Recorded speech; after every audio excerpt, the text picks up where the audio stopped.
All right, so the span from this wall to that wall is 28 feet.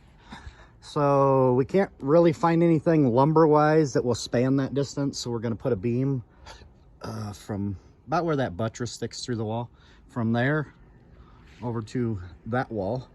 That distance is also 28 feet. So we needed a 32, 33 foot beam to span across here, so we have somewhere to set the joists that are going up to the ceiling.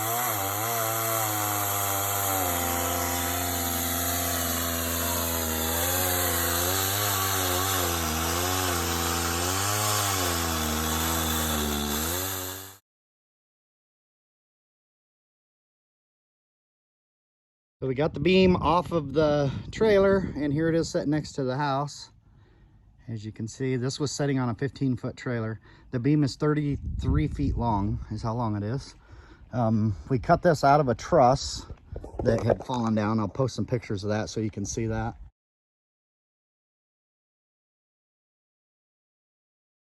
I got to cut all these plates.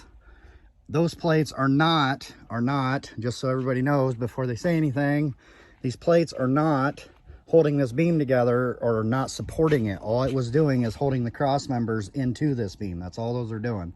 So I'm going to be cutting those off. The center plate, however, is connected right there between where the butt joint is at.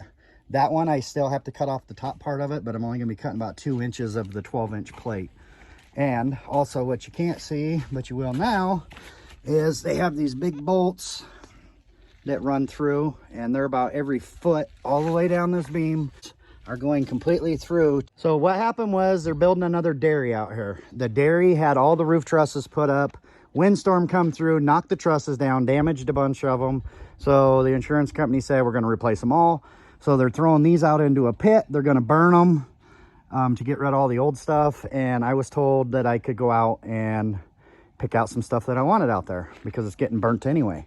So that's how I got this beam. So it was 100% free minus our labor of cutting it off and dragging it up out of the pit. Other than that, it didn't cost me a dime.